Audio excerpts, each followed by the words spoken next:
This is a photograph by Zdzislaw Beksinski.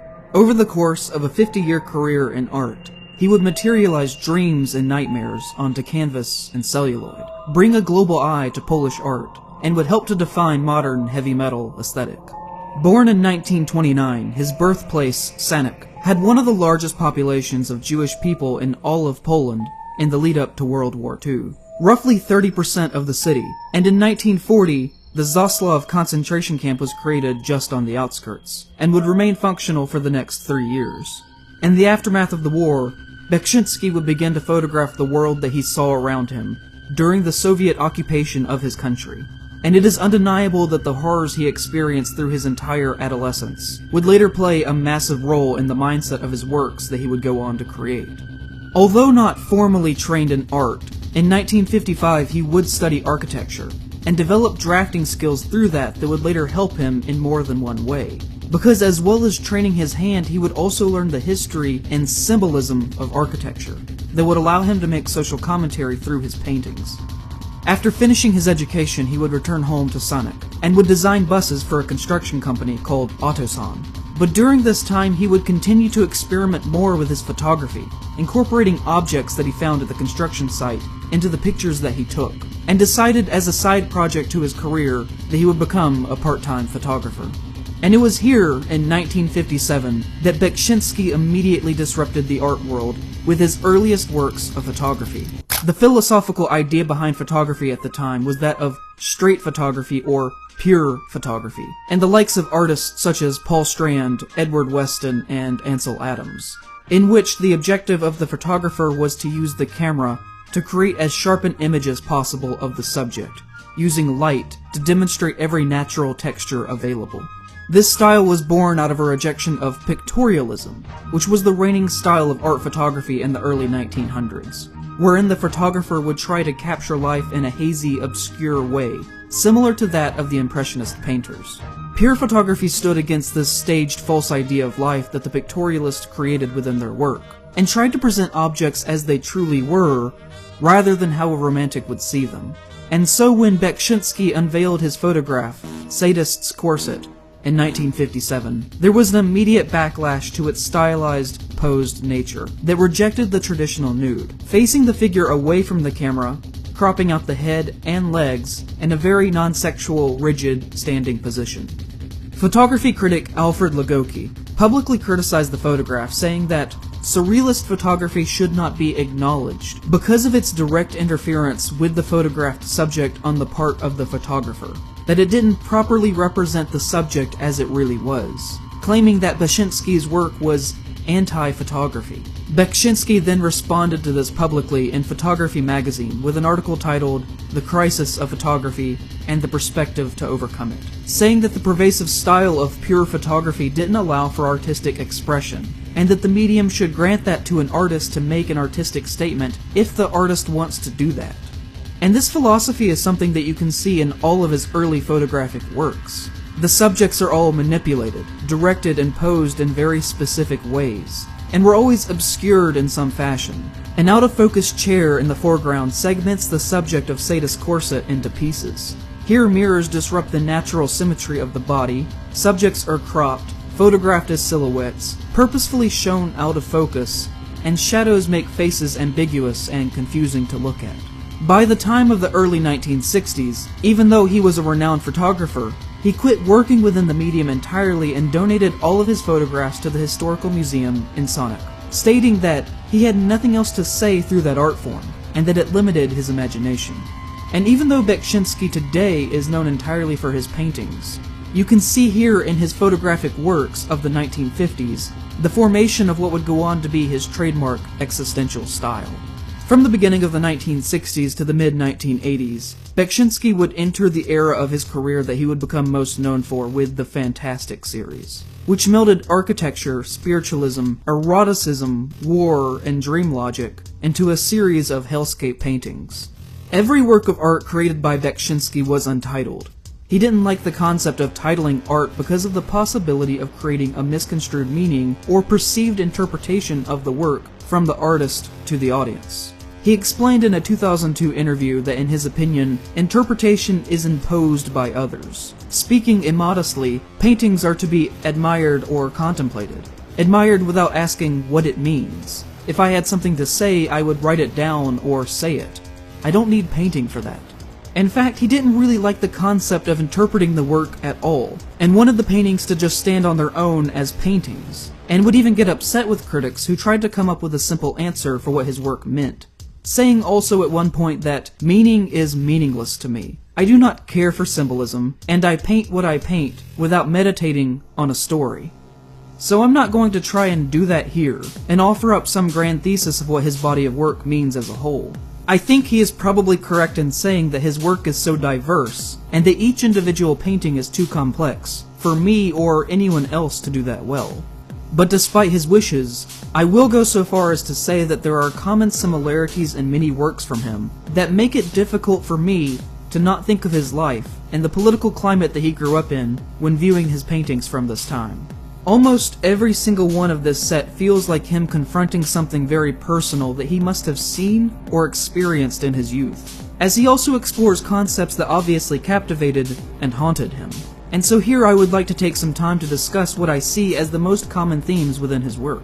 His experiences growing up in World War II obviously affected him deeply, and is the most reoccurring topic that I see in his paintings. Here, an ugly red creature conceals itself behind the facade of elegant Greco-Roman architecture. War helmets are a constant reoccurring image, such as here where individuals ride one, dragging a body behind them. Burning buildings, destruction, and chaos reigns in his worlds, and I think the color blue is significant in these scenes. If you aren't aware, the color Prussian blue is named after the prussic acid that is used to produce that color in paint. Prussic acid is also known as hydrogen cyanide. And while the paint itself today is not toxic despite being created with a form of cyanide, other products made from it, such as the pesticide Zyklon B, that would be used by the Germans in gas chambers during World War II, are extremely deadly, and are known under certain circumstances depending on iron and pH levels as well as humidity to leave a blue residue on surfaces that are in frequent contact with the substance, that is chemically identical to that paint.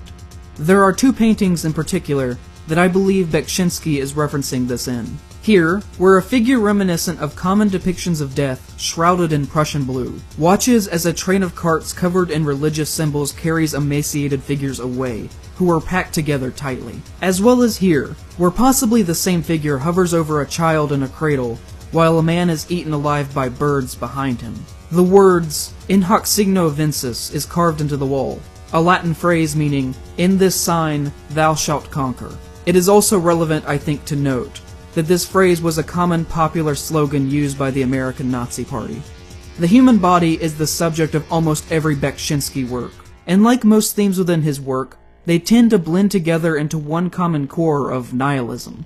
His portrayal of thin bodies is very much in my mind tied to the war, and they are also often presented with religious symbols, which themselves are also always shown with destruction tying back into war, in a constant recycling collision of conflicting ideas. He painted hundreds of images in his life, and to me they are each individually small pieces of a larger single Hobbesian statement on human nature.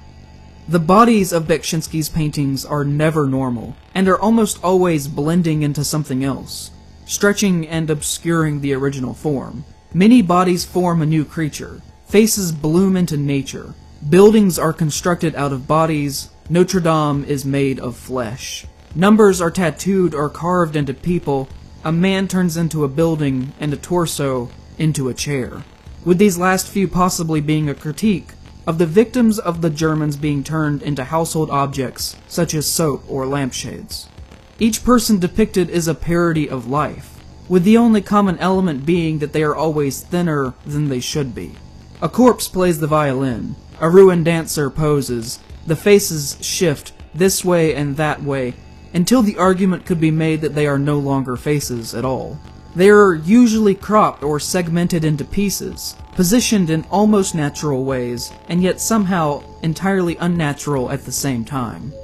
And the positioning of the bodies also ties into the idea of crowds, surrounding larger-than-life government officials and religious figures as well, as the idea of crowd mentality is critiqued heavily in his work, where those in large groups stare vacantly forward or gnash their teeth in joyous anger.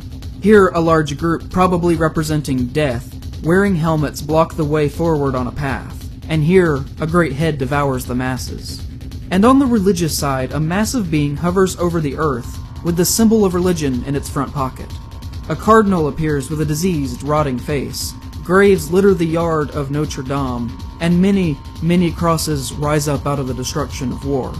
But there are just as many paintings that don't have as overt of a possible meaning behind them, which is why I say that it's difficult to lump all of his output into one definite thesis, just in the same way that it would be difficult to place the entirety of a man's life into one neat sentence. Life is messy, and just because he witnessed the horrors of human rights violations as a youth, doesn't mean that makes up everything about him as a person.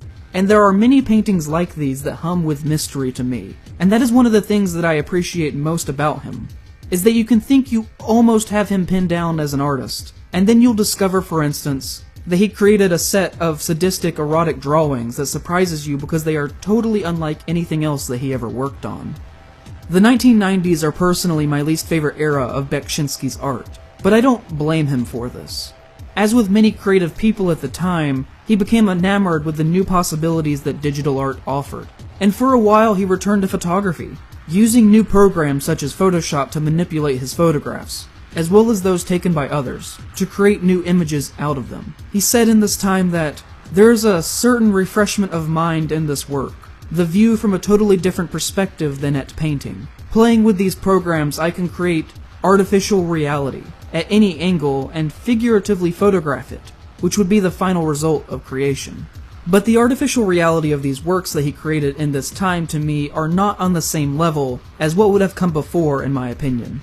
They definitely come from the same mind and the same perspective, but these feel less raw to me, less visceral or emotional. I enjoy him revisiting imagery from earlier in his career that he developed during the Fantastic period, such as doing this digital work of Notre Dame. But I do feel like a lot of fine artists, as well as comic artists, were held back in this era by trying to embrace new technologies before they were perfected. And I think that Beksinski realized this as well eventually, as he became frustrated with digital art, and abandoned it by the 2000s and would return to painting.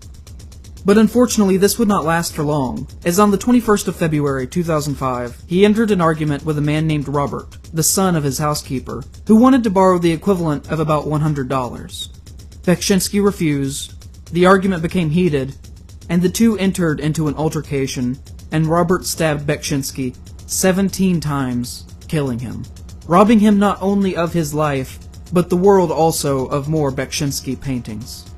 That year, Burning Man would display a red cross in the shape of a T in his honor, and soon after, the city of Sanok would open a museum dedicated to his work in a local castle that is still open to this day.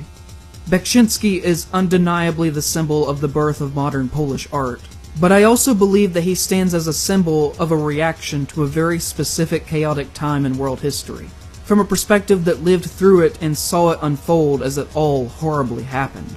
Through war, through travesty, through occupation and totalitarianism, he took these things in and held on to them, before I think they exploded into a pure, emotional, visceral reaction at the horrors of life. And the artistic vantage point that provides emotional information about this time is invaluable.